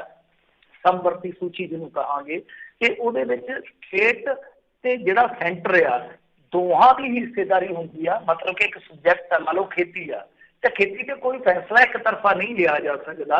ਮਤਲਬ ਕਿ ਪਾਲਿਸੀ ਬਣਾਉਣ ਲੱਗਿਆ ਸਟੇਟ ਜਿਹੜਾ ਰਾਜ ਹੈ ਜਿਹੜਾ ਉਹਦਾ ਹਿੱਤ ਤੁਸੀਂ ਅਣਗੌਲਿਆ ਨਹੀਂ ਕਰ ਸਕਦੇ। ਕਨਕਰੰਟ ਲਿਸਟ ਦਾ ਮਤਲਬ ਇਹ ਹੁੰਦਾ, ਜਿਵੇਂ ਸੂਚੀਆਂ ਹੁੰਦੀਆਂ ਨਾ ਕਿ ਫਲਾਣੀ ਸੂਚੀ ਦੇ ਵਿੱਚ ਆਹ ਜਿਹੜਾ ਮਸਲਾ ਇਹ ਕੇਂਦਰ ਤੈਅ ਕਰੂਗਾ। ਉਦਾਹਰਨ ਦੇ ਤੌਰ ਤੇ ਕੋਈ ਫਾਈਨੈਂਸ ਦਾ ਹੈ ਜਾਂ ਕੋਈ ਫੋਰਨ ਮਿਨਿਸਟਰੀ ਦਾ, ਤਾਂ ਉਹ ਸਿਰਫ ਤੇ ਸਿਰਫ ਸੈਂਟਰ ਦਾ ਅਧਿਕਾਰ ਖੇਤਰ ਆ। ਤੇ ਜਿਸ ਤਰ੍ਹਾਂ ਆਪਣੇ ਇੱਥੇ ਹੁਣ ਜਿੱਦਾਂ ਲਾਅ ਐਂਡ ਆਰਡਰ ਆ, ਉਹ ਆ ਗਿਆ ਇਕੱਲਾ ਸਟੇਟ ਦਾ, ਇੱਕ ਰਾਜ ਦਾ। ਤੇ ਇੱਕ ਜਿਹੜੀ ਸਮਵਰਤੀ ਸੂਚੀ ਆ ਉਹਦੇ ਚੋਂ ਦੋਹਾਂ ਦਾ ਹੀ ਆ ਜਾਂਦਾ, ਉਹ ਤੁਸੀਂ ਸਮਝ ਗਏ ਹੋਣਗੇ। ਤਾਂ ਹੁਣ ਇਹ ਮਸਲਾ ਦੇਖੋ ਕਿ ਜਿਹੜੀ ਸਮਵਰਤੀ ਸੂਚੀ ਦੇ ਵਿੱਚ ਚੀਜ਼ ਆ, ਖੇਤੀ ਆ, ਬਿਜਲੀ ਆ, ਤੇ ਤੁਸੀਂ ਉਹਦੇ ਤੇ ਚੱਕ ਕੇ ਇੱਕ ਤਰਫਾ ਫੈਸਲਾ ਕਰ ਲਿਆ, ਲੋਕਾਂ ਦੀ ਰਾਇਸ਼ਮਾਰੀ ਵੀ ਨਹੀਂ ਕੀਤੀ। ਸੋ ਰੱਟਾ ਇਹ ਆ ਕਿ ਕਿਸਾਨ ਹੋਰ ਕੀ ਕਰਨ? ਉੱਤੋਂ ਤੁਸੀਂ ਡੀਜ਼ਲ ਆ ਜਿਹੜਾ ਉਹ ਚੱਕ ਕੇ ਪੈਟਰੋਲ ਤੋਂ ਵੀ ਬਰਾਬਰ ਕਰਕੇ ਤੇ ਲੰਘਾ ਦਿੱਤਾ ਦਿੱਲੀ ਦੇ ਵਿੱਚ। ਤੇ ਲੋਕ ਕੀ ਕਰਨ? ਬਿਜਲੀ ਸੋਤ ਬਿੱਲ ਲੈ ਆਉਂਦਾ ਤੁਸੀਂ, ਉਹਦੀਆਂ ਅੱਡ ਜਿਹੜੀਆਂ ਮੁਸ਼ਕਿਲਾਂ ਨੇ। ਇਹ ਸਮੱਸਿਆਵਾਂ ਹੈਗੀਆਂ। ਕਿਸਾਨ ਆਏ ਆ ਤਾਂ ਇਹਨਾਂ ਨੇ ਜਾ ਕੇ ਉੱਥੇ ਆਪਣੀ ਗੱਲ ਦੱਸਣੀ ਚਾਹੀਦੀ ਸੀਗੀ। ਵੈਸੇ ਸੁਖਬੀਰ ਸਿੰਘ ਬਾਦਲ ਕਹਿੰਦੇ ਆ ਕਿ ਦੇਖੋ ਮੈਂ ਹਰੇਕ ਕੁਰਬਾਨੀ ਕਰਨ ਨੂੰ ਤਿਆਰ ਹਾਂ ਤੇ ਤੁਹਾਡਾ MSP ਖਤਮ ਨਹੀਂ ਹੋਣ ਦਿਆਂਗੇ। ਪਰ ਜੇ ਤੁਸੀਂ ਸ਼ਾਂਤਾ ਕੁਮਾਰ ਕਮੇਟੀ ਦੀਆਂ ਰਿਪੋਰਟਾਂ ਪੜ੍ਹੋਗੇ, ਜਿਹੜੇ ਉਹਨਾਂ ਨੇ ਮੇਨ 8 ਨੁਕਤੇ ਸੁਝਾਏ ਆ, ਉਹਨਾਂ ਦੇ ਵਿੱਚੋਂ 2-3 ਨੁਕਤਿਆਂ ਤੇ ਹੀ ਸਰਕਾਰ ਨੇ ਹੁਣ ਤੱਕ ਫੈਸਲੇ ਕੀਤੇ ਆ ਜਿਹੜੇ ਆਰਡੀਨੈਂਸ ਆ। ਤੇ ਇਹਦੇ ਵਿੱਚ ਕੀ ਗਰੰਟੀ ਆ ਕਿ ਲੁਕਵੇਂ ਢੰਗ ਨਾਲ ਜਾਂ ਕੱਲ ਨੂੰ ਸਿੱਧੇ ਢੰਗ ਦੇ ਨਾਲ ਉਹ ਪੰਜਾਬ ਜਾਂ ਹਰਿਆਣੇ ਦੀ ਆਰਥਿਕਤਾ ਉਜਾੜ ਨਾ ਦੇਣਗੇ MSP ਦੇ ਜ਼ਰੀਏ? ਸੋ ਇਹਦੀ ਕੀ ਗਰੰਟੀ ਹੈ? ਕਿਉਂਕਿ ਉਹ ਤੇ ਨੁਕਤਿਆਂ ਤੇ ਕੰਮ ਕਰ ਰਹੇ ਨੇ। ਤਾਂ ਹੁਣ ਦੂਜੀ ਚੀਜ਼ ਜਿਹੜੀ ਹੈ ਇਸ ਮਾਮਲੇ ਦੇ ਵਿੱਚ, ਕਿ ਇਹ ਗਏ। ਚਲੋ ਸੁਖਬੀਰ ਸਿੰਘ ਨੇ ਗੱਲ ਸੁਣੀ, ਬਾਦਲ ਨੇ, ਫਿਰ ਉਸ ਤੋਂ ਪਹਿਲਾਂ 3-4 ਬੰਦੇ ਜ਼ਖਮੀ ਵੀ ਹੋਏ, ਇੱਕ ਦਾ ਤਾਂ ਸਿਰ ਫਟ ਗਿਆ, ਪੱਗਾਂ ਲੱਗੀਆਂ, ਉੱਥੇ ਵੀ ਲਾਠੀ ਚਾਰਜ ਹੋਇਆ। ਜਦੋਂ ਤੁਸੀਂ ਗੱਲ ਸੁਣਨੀ ਸੀਗੀ ਤੇ ਲਾਠੀ ਚਾਰਜ ਉੱਤੇ ਕਿਉਂ ਹੋਣ ਦੇਣਾ ਸੀ, ਪਹਿਲਾਂ ਜਾ ਕੇ ਗੱਲ ਸੁਣ ਲੈਂਦੇ। ਪਰ ਰੌਲਾ ਕੀ ਆ ਕਿ ਦੇਖੋ ਜਿਹੜੇ ਕੈਪਟਨ ਸਾਹਿਬ ਹੈ ਇੱਥੇ, ਚਲੋ ਸੁਖਬੀਰ ਸਿੰਘ ਬਾਦਲ ਦੀ ਗੱਲ ਹੋ ਗਈ, ਕੈਪਟਨ ਅਮਰਿੰਦਰ ਸਿੰਘ 144 ਲਾਉਣ ਲੱਗਿਆ ਇਹ ਗੱਲ ਕਹਿੰਦੇ ਆ ਕਿ ਵੇਖੋ ਜੀ ਜਿਹੜੇ ਹੈਗੇ ਆ ਨਾ ਸੰਘਰਸ਼ਸ਼ੀਲ ਲੋਕ, ਜਿਸ ਤਰ੍ਹਾਂ ਮਜ਼ਦੂਰ ਵੀ ਸੜਕ ਤੇ ਆਏ ਪੰਜਾਬ ਦੇ ਵਿੱਚ, ਕਰਮਚਾਰੀ ਵੀ ਸੰਘਰਸ਼ ਕਰ ਰਹੇ ਆ, ਇੰਡਸਟਰੀਅਲਿਸਟ ਜਿਹੜੇ ਆ ਉਹ ਕਹਿੰਦੇ ਆ ਕਿ ਅਸੀਂ ਵੀ ਆਵਾਂਗੇ ਸੜਕ ਤੇ, ਜਿਸ ਤਰ੍ਹਾਂ ਤੁਸੀਂ ਸਾਡੇ ਨਾਲ ਕਰ ਰਹੇ ਹੋ। ਤਾਂ ਕਿਸਾਨ ਆਪਣੀ ਥਾਂ ਤੇ ਸਾਰੇ ਵਰਗ ਤੇ ਲੜਾਈ ਲੜ ਰਹੇ ਨੇ, ਜਦੋਜਹਿਦ ਕਰ ਰਹੇ ਨੇ। ਇਹਨਾਂ ਨੇ ਜਾ ਕੇ 144 ਲਾ ਦਿੱਤੀ। ਤੇ 144 ਲਾ ਕੇ ਤੁਸੀਂ ਲੋਕਾਂ ਨੂੰ ਕੀ ਕਹਿ ਰਹੇ ਹੋ ਕਿ ਦੇਖੋ ਜੀ ਸੜਕਾਂ ਤੇ ਨਾ ਆਓ, ਸੜਕਾਂ ਤੇ ਆਉਣ ਦੀ ਜ਼ਰੂਰਤ ਨਹੀਂ ਹੈਗੀ, ਤੁਸੀਂ ਆਨਲਾਈਨ ਵਿਰੋਧ ਕਰ ਲਓ। ਹੁਣ ਮੈਨੂੰ ਗੱਲ ਦੱਸੋ ਕਿ ਜਿਹੜਾ ਕਿਸਾਨ ਵਿਚਾਰਾ ਅਨਪੜ੍ਹ ਆ, ਸਾਰਾ ਦਿਨ ਮਿੱਟੀ ਨਾਲ ਮਿੱਟੀ ਹੁੰਦਾ, ਉਹ ਕਿਹੜਾ ਉੱਥੇ ਦੇਖੋ ਟਵਿੱਟਰ ਚਲਾਉਂਦਾ, ਮੈਨੂੰ ਦੱਸੋ। ਤੇ ਇਸ ਤਰ੍ਹਾਂ ਦੀਆਂ ਜਦੋਂ ਤੁਸੀਂ ਬੇਵਕੂਫਾਨਾ ਗੱਲਾਂ ਕਰਦੇ ਹੋ ਕਿ ਵਿਰੋਧ ਆਨਲਾਈਨ ਕਰ ਲਓ, ਜੇ ਇਹਦੀ ਥਾਂ ਤੇ ਤੁਸੀਂ ਕੋਈ ਹੋਰ ਆਪਸ਼ਨ ਦੇ ਦਿਓ ਕਿ ਭਾਈ ਤੁਸੀਂ ਇਹ ਕਰੋ, ਠੀਕ ਆ, ਅਸੀਂ ਤੁਹਾਡੇ ਨਾਲ ਖਲੋਤੇ ਆ, ਕੇਂਦਰ ਸਰਕਾਰ ਨੇ ਮੰਦਾ ਕੰਮ ਕੀਤਾ, ਆਪਾਂ ਰਲ ਮਿਲ ਕੇ ਹੱਲਾ ਮਾਰਾਂਗੇ। ਤੁਸੀਂ ਜਿਹੜੇ ਆਪਣੇ ਤਹਿਸੀਲਦਾਰ ਆ, ਤਹਿਸੀਲ 'ਚ ਜਾਓ, ਉੱਥੇ ਮੈਮੋਰੈਂਡਮ ਦਿਓ, 4-5 ਜਣੇ ਜਾਓ, ਇੱਕ ਟਰੈਕਟਰ ਤੇ ਚੱਲ ਜਾਓ, ਟਰਾਲੀ ਪਾ ਲਓ, ਮਗਰ 10 ਜਣੇ ਚੱਲ ਜਾਓ, 5-10 ਜਣੇ। ਜੇ ਬੱਸ ਦੇ ਵਿੱਚ 52 ਜਾ ਸਕਦੇ ਆ ਤੇ ਕਿਸਾਨ 5-10 ਤੁਸੀਂ ਟਰਾਲੀ 'ਚ ਘੱਲ ਦਿਓ, ਅਲਾਓ ਕਰ ਦਿਓ ਕਿ ਉਹ ਟਰੈਕਟਰ ਟਰਾਲੀ ਹੈ ਜਿਹੜਾ ਉਹਦੇ ਤੇ ਝੰਡੇ ਝੁੰਡੇ ਲਾਓ, ਬੈਨਰ ਲਾਓ, ਆਪਣਾ ਇੱਕ ਤਾਂ ਤਹਿਸੀਲ ਦੇ ਵਿੱਚ ਦਰੀ ਸੁੱਟ ਕੇ ਨਾਲੇ ਉੱਤੇ ਪ੍ਰਦਰਸ਼ਨ ਕਰੋ, ਅਸੀਂ ਤੁਹਾਡੇ ਨਾਲ ਆ, ਤੇ ਨਾਲੇ ਤੁਸੀਂ ਤਹਿਸੀਲਦਾਰ ਨੂੰ ਮੈਮੋਰੈਂਡਮ ਫੜਾ ਦਿਓ, ਤੇ ਜੇ ਨਹੀਂ ਤੇ ਨਾਇਬ ਨੂੰ ਕਹਿ ਦਿਓ, ਤੇ ਉਹ ਜਿਹੜਾ ਤੁਹਾਡਾ ਮੈਮੋਰੈਂਡਮ ਆ ਅਸੀਂ ਸਰਕਾਰ ਤੱਕ ਆਪੇ ਪਹੁੰਚ ਕੇ ਕਰਨਾ, ਦੀ ਗੱਲ ਖਤਮ ਸੀ। ਤਾਂ ਤੁਸੀਂ ਕਿਸਾਨਾਂ ਨੂੰ, ਠੀਕ ਆ, ਮੈਂ ਕਿਸਾਨਾਂ ਨੂੰ ਸਹੀ ਨਹੀਂ ਮੰਨਦਾ ਕਿ ਜੇ ਤੁਸੀਂ ਆਏ ਹੋ ਪ੍ਰਦਰਸ਼ਨ ਕਰਨ, ਤੁਹਾਡੀ ਡਿਸਟੈਂਸਿੰਗ ਵਗੈਰਾ ਜੋ, ਕਿਉਂਕਿ ਡਿਜ਼ਾਸਟਰ ਮੈਨੇਜਮੈਂਟ ਐਕਟ ਲੱਗਾ ਵਾ ਜੀ, ਬਾਕੀ ਕਰੋਨਾ ਤਾਂ ਰੁਲਿਆ ਫਿਰਦਾ। ਇਹਨਾਂ ਦੇ ਆਪਣੇ ਬੰਦੇ ਵੇਖੋ, ਰਾਜਾ ਵੜਿੰਗ ਨੂੰ ਅੱਜ ਹਾਈ ਕੋਰਟ ਚੋਂ ਨੋਟਿਸ ਹੋਇਆ, ਸਰਕਾਰ ਨੇ ਨੋਟਿਸ ਨਹੀਂ ਲਿਆ, ਇਹਨਾਂ ਦੀ ਚੇਅਰਮੈਨ ਦੀ ਤਾਜਪੋਸ਼ੀ ਸੀਗੀ ਕਿਉਂਕਿ ਇਹਨਾਂ ਦਾ ਵੱਧ ਬੰਦਿਆਂ ਦਾ ਬੈਠਾ ਸੀ, ਇਹਨਾਂ ਨੇ ਕੋਈ ਨੋਟਿਸ ਨਹੀਂ ਲਿਆ, ਹਾਈ ਕੋਰਟ 'ਚ ਗਿਆ ਬੰਦਾ ਬਕਾਇਦਾ ਸ਼ਿਕਾਇਤ ਕਰਤਾ, ਉੱਥੋਂ ਜਾ ਕੇ ਨੋਟਿਸ ਹੁੰਦਾ ਰਾਜਾ ਵੜਿੰਗ। ਤੇ ਇੱਧਰ ਉਲਟਾ ਹੋ ਰਿਹਾ। ਹਾਂ ਠੀਕ ਹੈ ਕਿ ਕਿਸਾਨਾਂ ਨੇ ਕੋਈ ਕਾਇਦਾ ਕਾਨੂੰਨ ਤੋੜਿਆ, ਗੱਲ ਪਿਆ, ਪਰ ਇੱਧਰ ਚੱਕ ਕੇ ਇਹਨਾਂ ਨੇ ਪਰਚਾ ਦਰਜ ਕਰ ਦਿੱਤਾ। ਤੇ ਹੁਣ ਹੋਏਗਾ ਕੀ? ਹੁਣ ਉਲਟਾ ਇਹ ਹੋਏਗਾ ਕਿ ਕਿਸਾਨ ਵੇਖੋ ਤੇ ਲੰਬੀ ਜਾ ਕੇ ਪੱਕਾ ਮੋਰਚਾ ਲਾ ਲੈਣਗੇ ਤੇ ਉਹਦੇ ਵਿੱਚ ਇਕੱਠ ਫੇਰ ਹੋਊਗਾ। ਤਾਂ ਤੁਸੀਂ ਇਹ ਚੀਜ਼ਾਂ ਦਾ ਹੱਲ ਕਰਨ ਦੀ ਥਾਂ ਤੇ ਤੁਸੀਂ ਕੋਈ ਹੋਰ ਆਪਸ਼ਨ ਦੇਣ ਦੀ ਥਾਂ ਤੇ ਇਹਨਾਂ ਚੀਜ਼ਾਂ ਨੂੰ ਹੋਰ ਉਲਝਾ ਰਹੇ ਹੋ। ਮੇਰੇ ਖਿਆਲ ਦੇ ਨਾਲ ਗੁੱਡ ਗਵਰਨੈਂਸ ਨਹੀਂ ਆਖੀ ਜਾ ਸਕਦੀ। ਜੀ ਗੁੱਡ ਗਵਰਨੈਂਸ ਦੇ ਤਾਂ ਵਾਕਿਆ ਮਿੰਟੂ ਜੀ ਬਹੁਤ ਘੱਟ ਉਦਾਹਰਨਾਂ ਜਿਹੜੀਆਂ ਮੈਨੂੰ ਲੱਗਦਾ ਅੱਜ ਕੱਲ੍ਹ ਮਿਲਦੀਆਂ ਆ। ਅਗਲੀ ਮਿੰਟੂ ਜੀ ਆਪਾਂ ਗੱਲ ਕਰੀਏ 267 ਪਾਵਨ ਸਰੂਪ ਰਿਕਾਰਡ ਵਿੱਚ ਜਿਹੜੇ ਘੱਟ ਮਾਮਲੇ ਦੀ ਜਾਂਚ ਸ਼ੁਰੂ, ਜਥੇਦਾਰ ਹਰਪ੍ਰੀਤ ਸਿੰਘ ਜੀ ਜਿਹੜੇ ਸਿਆਸੀ ਲੀਡਰਾਂ ਨੂੰ ਉਹਨਾਂ ਨੇ ਤਾੜ ਨਾ ਪਾਈ। ਹਾਂਜੀ ਦੇਖੋ, ਇਹ ਜਿਹੜੇ ਪਾਵਨ ਸਰੂਪ ਗਾਇਬ ਹੋਏ ਆ ਜਾਂ ਰਿਕਾਰਡ ਦੇ ਵਿੱਚ ਘੱਟ ਆ, ਤਾਂ ਇਹਦੀ ਜਾਂਚ ਪੜਤਾਲ ਸ਼ੁਰੂ ਕਰ ਦਿੱਤੀ ਗਈ ਹੈ। ਬੜੀ ਕੁਇਕਲੀ ਜਾਂਚ ਪੜਤਾਲ ਜਿਹੜੀ ਹੈ ਸਟਾਰਟ ਕੀਤੀ ਗਈ ਹੈ ਤੇ ਟਾਈਮ ਬਾਉਂਡ ਵੀ ਕਰ ਦਿੱਤਾ ਗਿਆ। ਮੇਰੇ ਖਿਆਲ ਦੇ ਨਾਲ 1 ਮਹੀਨਾ ਦਿੱਤਾ ਗਿਆ ਕਿ 1 ਮਹੀਨੇ ਦੇ ਅੰਦਰ ਇਹ ਜਾਂਚ ਪੜਤਾਲ ਜਿਹੜੀ ਆ ਪੂਰੀ ਕਰ ਲਈ ਜਾਊਗੀ। ਤਾੜਨਾ ਜਥੇਦਾਰ ਸਾਹਿਬ ਨੇ ਇਹ ਕੀਤੀ ਆ, ਉਹ ਸਿਆਸੀ ਲੀਡਰਾਂ ਨੂੰ ਕਹਿੰਦੇ ਕਿ ਇਸ ਮਾਮਲੇ ਤੇ ਸਿਆਸਤ ਅਤੇ ਬਿਆਨਬਾਜ਼ੀ ਨਾ ਕੀਤੀ ਜਾਵੇ। ਸੋ ਇਹ ਉਹਨਾਂ ਦਾ ਬਿਆਨ ਆਪਣੇ ਆਪ ਦੇ ਵਿੱਚ ਥੋੜੀ ਜਿਹੀ ਮਾਮੂਲੀ ਜਿਹੀ ਚਰਚਾ ਮੰਗਦਾ। ਕਿਉਂਕਿ ਇਸ ਵੇਲੇ ਜੇ ਬਿਆਨਬਾਜ਼ੀ ਹੁੰਦੀ ਆ, ਜੇ ਚਰਚਾ ਹੁੰਦੀ ਹੈ, ਤਾਂ ਉਹਦਾ ਨੁਕਸਾਨ ਕਿਸ ਨੂੰ ਹੈ, ਫਿਰ ਬਚਾਇਆ ਕਿਸ ਨੂੰ ਜਾ ਰਿਹਾ, ਇਹ ਸਾਫ਼ ਹੋ ਰਿਹਾ। ਦੂਜੀ ਚੀਜ਼ ਇਹ ਆ ਕਿ ਲੋਕਾਂ ਨੂੰ ਵੀ ਇਸ ਗੱਲ ਦੀ ਤਾਕੀਦ ਕੀਤੀ ਜਾ ਰਹੀ ਹੈ ਇਸ ਬੰਦੇ ਕਿ ਤੁਸੀਂ ਚਰਚਾ ਨਾ ਕਰੋ। ਤਾਂ ਜਦੋਂ ਇਸ ਤਰ੍ਹਾਂ ਤੁਸੀਂ ਕਹਿੰਦੇ ਹੋ ਏਡੀ ਸਨਮਾਨਯੋਗ ਪਦਵੀ ਤੇ ਬੈਠ ਕੇ, ਤਾਂ ਮੇਰੇ ਖਿਆਲ ਦੇ ਨਾਲ ਇਹ ਵੀ ਕਿਤੇ ਨਾ ਕਿਤੇ ਸੋਚਣ ਦਾ ਵਿਸ਼ਾ ਹੈ ਕਿ ਜਦੋਂ ਤੁਸੀਂ ਕਿਸੇ ਮਾਮਲੇ ਦੀ, ਹਾਲਾਂਕਿ ਠੀਕ ਹੈ ਜਾਂਚ ਪੜਤਾਲ ਪੂਰੀ ਹੋਣ ਤੱਕ ਕੋਈ ਜੱਜਮੈਂਟ ਨਹੀਂ ਦੇਣੀ ਚਾਹੀਦੀ, ਜੱਜਮੈਂਟਲ ਨਹੀਂ ਹੋਣਾ ਚਾਹੀਦਾ, ਪਰ ਕਿ ਡਿਸਕੋਰਸ ਦਾ ਹਿੱਸਾ ਵੀ ਨਹੀਂ ਬਣਨਾ ਚਾਹੀਦਾ, ਸਵਾਲ ਵੀ ਨਹੀਂ ਹੋਣੇ ਚਾਹੀਦੇ, ਮੀਡੀਆ 'ਚ ਗੱਲ ਹੀ ਨਹੀਂ ਹੋਣੀ ਚਾਹੀਦੀ। ਕਿਉਂਕਿ ਇਹ ਮਸਲਾ ਇਸ ਤਰ੍ਹਾਂ ਦਾ ਮਸਲਾ ਹੈ ਜਿਹਦੇ ਤੇ ਚਰਚਾ ਹੋਈ ਆ ਤੇ ਤਾਂ ਹੀ ਇਹਨਾਂ ਤੱਕ ਗੱਲ ਪਹੁੰਚੀ ਆ। ਕਿਉਂਕਿ ਇਹਨਾਂ ਨੂੰ ਤੇ ਖਿਆਲ ਹੀ ਨਹੀਂ ਸੀਗਾ। ਇਹ ਤੇ ਦੋਵੇਂ ਜੇ ਆਪਾਂ ਦੇਖੀਏ ਸੰਸਥਾਵਾਂ ਨੇ ਜਿਹੜੀਆਂ, ਉਹ ਇਸ ਗੱਲ ਤੋਂ ਅਣਜਾਣ ਸਨ। ਅਣਜਾਣ ਕੀ, ਪਤਾ ਤੇ ਸੀਗਾ, ਪਰ ਇਹਨਾਂ ਚੀਜ਼ਾਂ ਤੇ ਕਦੇ ਕੋਈ ਐਕਸ਼ਨ ਹੈ ਜਿਹੜਾ ਉਹ ਨਹੀਂ ਲਿਆ ਗਿਆ। ਤਦੇ ਹੀ ਡਿਸਕੋਰਸ ਦਾ ਹਿੱਸਾ ਬਣੀਆਂ ਨੇ ਇਹ ਗੱਲਾਂ। ਉਸ ਤੋਂ ਬਾਅਦ ਗੱਲ ਇੱਥੋਂ ਤੱਕ ਪਹੁੰਚੀ ਆ। ਸੋ ਮੇਰੇ ਖਿਆਲ ਦੇ ਨਾਲ ਰਾਜਨੀਤਿਕ ਲੋਕਾਂ ਨੂੰ ਇਹ ਤਾਕੀਦ ਕੀਤੀ ਜਾਂਦੀ ਆ, ਤਾਂ ਫਿਰ ਚੰਗੀ ਤਰ੍ਹਾਂ ਖੁੱਲ੍ਹ ਕੇ ਤਾਕੀਦ ਕਰਨੀ ਚਾਹੀਦੀ ਆ ਕਿ ਤੁਸੀਂ ਕੀ ਬੋਲ ਸਕਦੇ ਹੋ।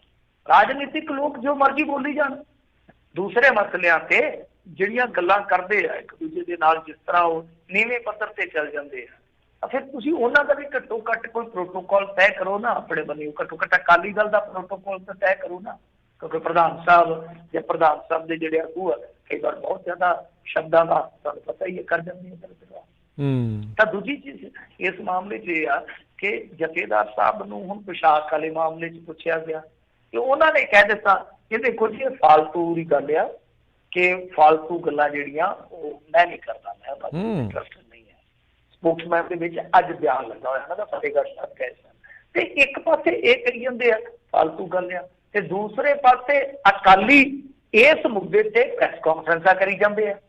ਹੁਣ ਦੇਖੋ ਨਾ ਕਿ ਇੱਕ ਮਾਮਲੇ 'ਚ ਤਾਂ ਕਹਿ ਰਹੇ ਆ ਕਿ ਬਿਆਨਬਾਜ਼ੀ ਨਹੀਂ ਹੋਣੀ ਚਾਹੀਦੀ, ਦੂਜੇ ਤੇ ਕਾਂਗਰਸ ਵੀ ਬਿਆਨਬਾਜ਼ੀ ਕਰ ਰਹੀ ਹੈ ਤੇ ਅਕਾਲੀ ਖੁਦ ਪ੍ਰੈਸ ਕਾਨਫਰੰਸਾਂ ਕਰ ਰਹੇ ਆ। ਅਕਾਲੀ ਤੇ ਨੋਟਸ ਕੱਢ ਰਹੇ ਚੈਨਲਾਂ ਨੂੰ, ਪ੍ਰੇਮਨ ਨੂੰ ਨੋਟਸ ਕੱਢ ਦਿੱਤਾ, ਤਾਂ ਅਕਾਲੀ ਜਿਹੜੇ ਆ ਉਹ ਵੀ ਤੇ ਬਿਆਨਬਾਜ਼ੀ ਦੂਜੇ ਮੁੱਦੇ ਤੇ ਕਰ ਰਹੇ ਆ।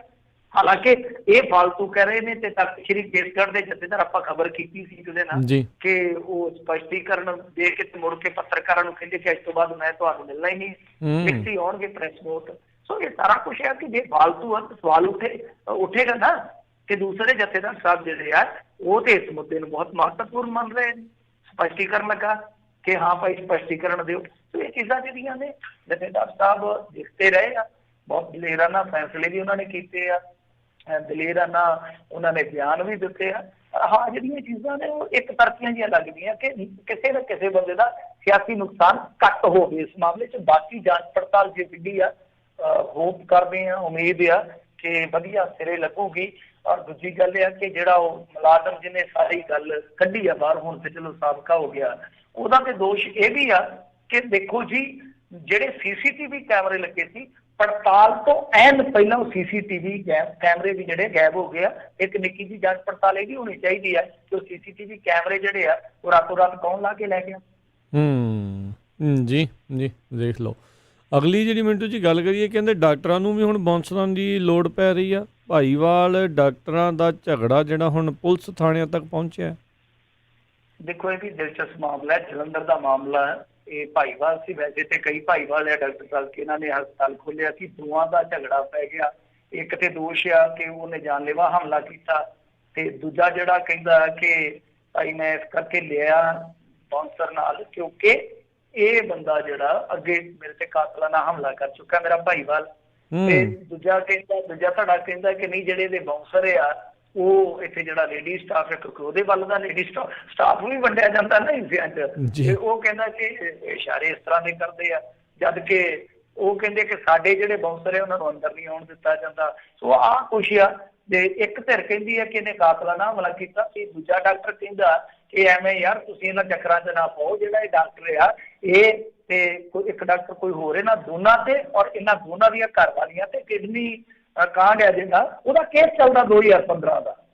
ਤੇ ਹੁਣ ਬੰਦਾ ਪੁੱਛੇ ਯਾਰ ਜਦੋਂ ਇੰਨਾ ਕੁਝ ਤੁਸੀਂ ਇੱਕ ਦੂਜੇ ਬਾਰੇ ਜਾਣਦੇ ਹੋ 2015 ਤੋਂ, ਤੇ ਹੁਣ ਤੁਸੀਂ 2017 'ਚ ਫਿਰ ਭਾਈਵਾਲੀ ਆ ਕੇ ਕਿਉਂ ਕੀਤੀ ਆ? ਹਸਪਤਾਲ ਜਿਹੜਾ 2017 'ਚ ਖੋਲਿਆ ਆਪ ਕਹੀ ਜਾਂਦੇ ਆ, ਮੰਨੀ ਜਾਂਦੇ ਡਾਕਟਰ ਸਾਹਿਬ ਦਾ। ਸਵਾਲ ਉੱਠੇਗਾ ਨਾ ਕਿ ਜਦੋਂ ਤੁਸੀਂ ਇੱਕ ਦੂਜੇ ਦੇ ਇੰਨੇ ਪੋਤੜੇ ਫੋਲੀ ਜਾਂਦੇ ਹੋ, ਕੱਲੀ ਕੱਲੀ ਤੁਹਾਨੂੰ ਜਾਣਕਾਰੀ ਆ, ਤੇ ਤੁਸੀਂ ਫੇਰ ਇੱਕ ਦੂਜੇ ਨਾਲ ਭਾਈਵਾਲ ਬਣ ਗਏ। ਕਮਾਲ ਦੀ ਗੱਲ ਆ। ਔਰ ਡਾਕਟਰਾਂ ਨੇ ਇੱਕ ਦੂਜੇ ਤੋਂ ਬਚਣ ਵਾਸਤੇ ਬਾਉਂਸਰ ਰੱਖਿਆ। ਮਰੀਜ਼ਾਂ ਦਾ ਉੱਥੇ ਕੀ ਬਣੇਗਾ ਜਿੱਦਣ ਮੰਨ ਲਓ ਇਹਨਾਂ ਦਾ ਕੰਮ ਚੱਲ ਪਿਆ। ਜੀ ਜੀ। ਅਗਲੀ ਮਿੰਟੂ ਜੀ ਗੱਲ ਕਰਦੇ, ਕਹਿੰਦੇ ਕੋਟਕਪੂਰਾ ਵਿੱਚ ਗੁਰਦੁਆਰਾ ਸਾਹਿਬ ਦੀ ਜ਼ਮੀਨ ਨੂੰ ਲੈ ਕੇ ਵਿਵਾਦ 145 ਲੱਗੀ।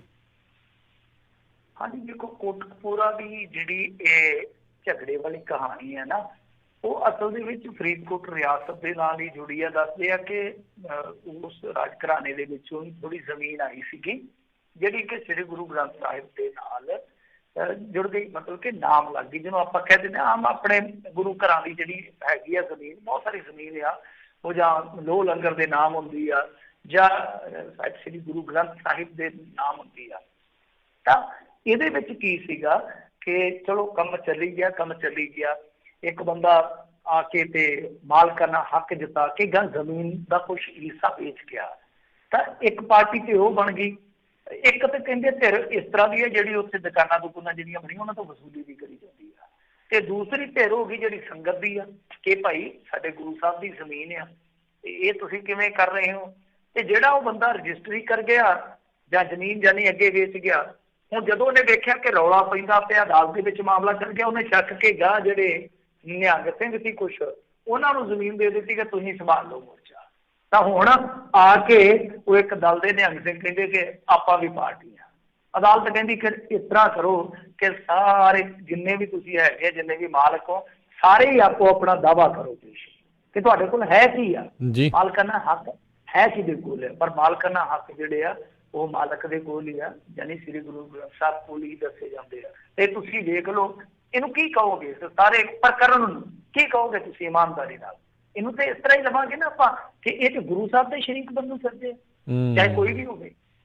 ਇਹ ਤੇ ਕਮਾਲ ਦੀ ਗੱਲ ਹੈ। ਜੇ ਗੁਰੂ ਗ੍ਰੰਥ ਸਾਹਿਬ ਦੇ ਨਾਲ ਜ਼ਮੀਨ ਆ ਤੇ ਉਹ ਦੇਖੋ ਕਿੰਨੀ ਸਿਕਿਉਰ ਹੈ, ਉਹਦੇ ਤੋਂ ਜੇ ਕੋਈ ਆਮਦਨ ਹੁੰਦੀ ਆ ਉਹ ਤੁਸੀਂ ਗੁਰੂ ਘਰ ਦੇ ਪ੍ਰਬੰਧ ਤੇ ਲਾਓ। ਤੁਸੀਂ ਜੇ ਕੋਈ ਕਮੇਟੀ ਦੇ ਵਿੱਚ ਘਾਟ ਆ, ਕਮੇਟੀ ਬਦਲ ਦਿਓ। ਜੇ ਕੋਈ ਬੰਦਾ ਉੱਥੇ ਖਰਾਬੀ ਕਰਦਾ, ਉਸ ਬੰਦੇ ਨੂੰ ਕਹੋ ਕਿ ਭਾਈ ਤੂੰ ਮੱਥਾ ਟੇਕਣਾ ਮੱਥਾ ਟੇਕ, ਗੁਰਬਾਣੀ ਸਰਵਣ ਕਰਨੀ ਆ ਕਰਦੇ, ਆਪਣੇ ਘਰ ਨੂੰ ਟਿਪ। ਪਰ ਹਾਂ ਗੱਲ ਇਹ ਆ ਕਿ ਤੁਸੀਂ ਜ਼ਮੀਨਾਂ ਚੱਕ ਚੱਕ ਕੇ ਵੇਚੀ ਜਾਂਦੇ ਹੋ ਤੇ ਉਲਟਾ ਤੁਸੀਂ ਇਹਨਾਂ ਦੇ ਭੇਖ ਦੇਖ ਲਿਓ ਤੇ ਇਹਨਾਂ ਦੀਆਂ ਤੁਸੀਂ ਗੱਲਾਂ ਸੁਣ ਲਿਓ। ਇਹ ਤਾਂ ਕਹਿੰਦੇ ਹੋਣਗੇ ਨਾ ਸਾਡੇ ਵਰਗਾ ਸਿੱਖ ਹੀ ਹੈ ਨੀਗਾ। ਇਹ ਕਾਹਦੇ ਸਿੱਖ ਆ ਜਿਹੜੇ ਗੁਰੂ ਨਾਲ ਹੀ ਆਡਾ ਲਾਈ ਫਿਰਦੇ ਆ। ਜੀ ਜੀ ਜੀ। ਅਗਲੀ ਜਿਹੜੀ ਮਿੰਟੂ ਜੀ ਆਪਾਂ ਗੱਲ ਕਰੀਏ ਤਾਂ ਕਹਿੰਦੇ ਹੁਣ ਕਿਤਾਬਾਂ ਦੇ ਵਿੱਚ ਜੋੜਿਆ 370 ਦਾ ਮਾਮਲਾ। ਦੇਖੋ ਕਰੋਨਾ ਦੇ ਵਿੱਚ ਇਹਨਾਂ ਦੀਆਂ ਨਾ ਕਰਤੂਤਾਂ ਸੁਣਨ ਵਾਲੀਆਂ ਸਾਡੇ ਮੁਲਕ ਦੇ ਲੀਡਰਾਂ ਦੀਆਂ। ਕਰੋਨਾ ਦੇ ਵਿੱਚ ਜਿਵੇਂ ਮੈਂ ਕਿਹਾ ਕਿ ਦੇਖੋ ਆਰਡੀਨੈਂਸ ਲੈਣ ਦੇ ਬੜਾ ਮਹੱਤਵਪੂਰਨ ਮੁੱਦਾ। ਹੁਣ ਜਿਵੇਂ ਆਪਣੀ ਆਰਥਿਕਤਾ ਇਕਨੋਮੀ ਜੇ ਤੁਸੀਂ ਵੇਖੋ ਕਿ ਪੰਜਾਬ ਦੀ ਉਹ ਕਾਹਦੇ ਤੇ ਨਿਰਭਰ ਆ? ਖੇਤੀ ਤੇ ਜੀ ਬਹੁਤ ਵੱਡਾ ਯੋਗਦਾਨ ਆ। ਤਾਂ ਹੁਣ ਸਾਡਾ ਜਿਹੜਾ ਆਰਥਿਕਤਾ ਦਾ ਸਾਰਾ ਆਣਾ ਵਾਣਾ ਜਿਸ ਚੀਜ਼ ਨਾਲ ਜੁੜਿਆ ਉਹਦਾ ਫੈਸਲਾ ਕਦੋਂ ਹੁੰਦਾ? ਜਦੋਂ ਅਸੀਂ ਆਪਣੀ ਰਾਏ ਵੀ ਨਹੀਂ ਪ੍ਰਗਟ ਕਰ ਸਕਦੇ। ਤਾਂ ਫਰਕ ਕੀ ਰਹਿ ਗਿਆ ਕਸ਼ਮੀਰ ਤੇ ਸਾਡੇ ਵਿੱਚ? ਸਾਨੂੰ ਬੋਲਣ ਦਾ ਵੀ ਉਦੋਂ ਟਾਈਮ ਨਹੀਂ ਦਿੱਤਾ ਗਿਆ, ਸਾਡੀ ਆਵਾਜ਼ ਵੀ ਨਹੀਂ ਸੁਣੀ ਗਈ। ਅੱਛਾ, ਹੁਣ ਇੱਕ ਕਰੋਨਾ ਦੇ ਬਹਾਨੇ ਹੋਰ ਕੰਮ ਕੀਤਾ ਗਿਆ ਜਿਹੜਾ ਕਿ ਪੰਜਾਬੀ ਮੀਡੀਆ ਦੇ ਨਜ਼ਰੇ ਪਤਾ ਨਹੀਂ ਚੜਿਆ ਨਹੀਂ ਜਾਂ ਜਿਹੜਾ ਸਾਡੇ ਸਾਹਮਣੇ ਨਹੀਂ ਆ ਸਕਿਆ ਚੱਜ ਨਾਲ। ਉਹ ਇਹ ਆ ਕਿ ਇਹਨਾਂ ਨੇ ਆਖਿਆ ਕਿ ਅਸੀਂ ਨਾ ਬੱਚਿਆਂ ਦਾ ਸਿਲੇਬਸ ਘੱਟ ਕਰਨਾ ਕਿਉਂਕਿ ਕਰੋਨਾ ਨਾਲ ਪੜ੍ਹਾਈ ਜਿਹੜੀ ਪ੍ਰਭਾਵਿਤ ਹੋਈ। ਹੁਣ ਉਹਦੇ ਚੋਂ ਕੱਢਿਆ ਕੀ ਗਿਆ? ਜਿਸ ਤਰ੍ਹਾਂ ਲਾ ਲਓ ਭੌਤਿਕ ਵਿਗਿਆਨ ਹੈ ਜਿਹੜਾ, ਉਹਦਾ ਬਹੁਤ ਸਾਰਾ ਪਾਠਕ੍ਰਮ ਹੈ ਜਿਹੜਾ ਕੱਢ ਦਿੱਤਾ ਗਿਆ। ਭੌਤਿਕ ਵਿਗਿਆਨ ਦੇ ਵਿੱਚ ਤੁਹਾਨੂੰ ਪਤਾ ਹੀ ਹੈ ਕਿਸ ਤਰ੍ਹਾਂ ਦੀਆਂ ਚੀਜ਼ਾਂ ਹੁੰਦੀਆਂ ਜਿਹੜੀਆਂ ਕਿ ਕਈ ਮਿੱਥਾਂ ਨੂੰ ਤੋੜਦੀਆਂ, ਬੰਦੇ ਦੇ ਕਪਾਟ ਖੋਲਦੀਆਂ। ਫਿਰ ਧਰਮ ਨਿਰਪੇਖਵਾਦ ਜਿਹੜਾ ਇਸ ਦੇਸ਼ ਦਾ ਸੰਵਿਧਾਨ ਦਾ ਬੁਨਿਆਦੀ ਢਾਂਚਾ ਕਹਿ ਲਈਏ ਜਾਂ ਕਹਿ ਲਓ ਕਿ ਸ਼ਾਹ ਰਹਿ ਗਿਆ, ਤਾਂ ਉਹਨੂੰ ਵੀ ਕੱਢ ਦਿੱਤਾ ਗਿਆ। ਫਿਰ ਇਸ ਤੋਂ ਇਲਾਵਾ ਨੋਟਬੰਦੀ, GST ਜਾਂ ਪੋਲੀਟੀਕਲ ਸਾਇੰਸ ਦੇ ਵਿੱਚੋਂ ਬਹੁਤ ਸਾਰੀਆਂ ਮਹੱਤਵਪੂਰਨ ਚੀਜ਼ਾਂ, ਮਨੁੱਖੀ ਵਿਕਾਸ ਨਾਲ ਜੁੜੀਆਂ ਚੀਜ਼ਾਂ, ਉਹ ਸਾਰੀਆਂ ਹਟਾ ਦਿੱਤੀਆਂ ਗਈਆਂ। ਤੇ ਹੁਣ ਐਡ ਕੀ ਕਰ ਦਿੱਤਾ ਗਿਆ? 370 ਤੁਸੀਂ ਆਪ ਹੀ ਦੇਖ ਲਓ। ਵੈਸੇ ਆਪਾਂ ਕੱਲ ਵੀ ਗੱਲ ਕੀਤੀ ਸੀ ਸ਼ਾਇਦ, ਜੇ ਮੈਂ ਭੁੱਲਦਾ, ਤੇ ਉਹ ਮਹਾਰਾਸ਼ਟਰ ਦੇ ਵਿੱਚ ਕੀ ਕੀਤਾ? ਹਿਸਟਰੀ ਦੀ ਕਿਤਾਬ ਦੇ ਵਿੱਚ ਭਗਤ ਸਿੰਘ ਰਾਜਗੁਰੂ ਤੇ ਨਾਲ ਲਿਖ ਦਿੱਤਾ ਕੁਰਬਾਨ ਹੁਸੈਨ। ਆਪਾਂ ਤੇ ਅੱਜ ਤੱਕ ਇਹੋ ਹੀ ਪੜ੍ਹਿਆ ਨਾ, ਭਗਤ ਸਿੰਘ ਰਾਜਗੁਰੂ ਸੁਖਦੇਵ ਜੀ। ਤਾਂ ਇਹ ਸ਼ਹੀਦਾਂ ਨੂੰ ਬਦਲ ਰਹੇ ਨੇ, ਉੱਥੇ ਕੁਰਬਾਨ ਹੁਸੈਨ ਆ ਗਈ ਸੀ। ਹੁਣ ਦੇਖੋ ਇੱਕ ਬੱਚੇ ਨੇ ਇਹ ਪੜ੍ਹਿਆ ਕਿ ਭਗਤ ਸਿੰਘ ਰਾਜਗੁਰੂ ਸੁਖਦੇਵ, ਜੇ ਕਿਸੇ ਦੂਸਰੀ ਕਿਤਾਬ ਤੇ ਪੜ੍ਹਨ ਨੂੰ ਪੈ ਜੇ ਤਾਂ ਫਿਰ ਕੀ ਬਣੂਗਾ ਉਹਦੀ ਬੁੱਧੀ ਦਾ? ਤਾਂ ਇਸ ਤਰ੍ਹਾਂ ਦਾ ਸਾਰਾ ਕੁਛ ਕਰਦੇ ਪਏ ਆ। ਤਾਂ ਕੁੱਲ ਮਿਲਾ ਕੇ ਉਹ 370 ਜੋੜ ਦਿੱਤੇ। ਮਤਲਬ ਕਿ ਜਿਹੜੀ ਫੇਲੀਅਰ ਹੈ ਸਰਕਾਰ ਦੀ, ਨੋਟਬੰਦੀ, GST, ਉਹ ਬੱਚੇ ਨਹੀਂ ਪੜ੍ਹਨਗੇ। ਜੋ ਕੰਮ ਦੀ ਚੀਜ਼ ਆ ਧਰਮ ਨਿਰਪੱਖਵਾਦ, ਉਹ ਨਹੀਂ ਪੜ੍ਹਨਗੇ। ਮਨੁੱਖੀ ਵਿਕਾਸ ਉਹ ਨਹੀਂ ਪੜ੍ਹਨਗੇ। ਭੌਤਿਕ ਵਿਗਿਆਨ ਨਹੀਂ ਪੜ੍ਹਨਗੇ। ਬਾਕੀ ਜਿਹੜੀਆਂ ਕਹਾਣੀਆਂ ਜੋ ਇਹਨਾਂ ਨੂੰ ਸੂਟ ਕਰਦੀਆਂ ਉਹ ਪੜ੍ਹਾਈਆਂ ਜਾਣਗੀਆਂ। ਔਰ ਇਹ ਵੀ ਦੱਸਿਆ ਜਾਊ ਕਿ ਅਸੀਂ 370 ਕਿਵੇਂ ਮਨਸੂਖ ਕੀਤੀ ਹੈ ਕਸ਼ਮੀਰ 'ਚ, ਪਰ ਇਹ ਨਹੀਂ ਦੱਸਿਆ ਜਾਊਗਾ ਕਿ ਉਹਨੂੰ ਮਨਸੂਖ ਕਰਨ ਵਾਸਤੇ ਕਿਸ ਤਰ੍ਹਾਂ ਦੇ ਹੀਲੇ ਵਰਤੇ ਗਏ ਆ। ਜੀ ਜੀ ਜੀ। ਤੇ ਬਹੁਤ ਬਹੁਤ ਮਿੰਟੂ ਜੀ ਤੁਹਾਡਾ ਧੰਨਵਾਦ ਕਰਦੇ ਹਾਂ, ਤੁਸੀਂ ਸਾਡੇ ਨਾਲ ਜਿਹੜੇ ਜੁੜੇ, ਇਹਨਾਂ ਖਬਰਾਂ ਬਾਰੇ ਤੁਸੀਂ ਜਾਣਕਾਰੀ ਦਿੱਤੀਆਂ। ਅਗਲੀ ਵਾਰ ਤੱਕ ਲਈ ਬੜੀ ਮਿਹਰਬਾਨੀ। ਪਿਆਰ ਭਰੀ ਸਤਿ ਸ਼੍ਰੀ ਅਕਾਲ ਜੀ। ਸਤਿ ਸ਼੍ਰੀ ਅਕਾਲ ਜੀ। ਤੇ ਸਰੋਤਿਓ, ਇੱਥੇ ਸਾਡਾ ਅੱਜ ਦਾ ਪ੍ਰੋਗਰਾਮ ਸਮਾਪਤ ਹੈ। ਮਿਲਦੇ ਹਾਂ ਅਗਲੀ ਵਾਰ ਤੱਕ ਲਈ। ਮੇਰੇ ਵੱਲੋਂ ਵੀ ਤੁਹਾਨੂੰ ਸਾਰਿਆਂ ਨੂੰ ਸਤਿ ਸ਼੍ਰੀ ਅਕਾਲ। ਸੁਣਦੇ ਰਹੋ ਪੰਜਾਬੀ ਰੇਡੀਓ USA।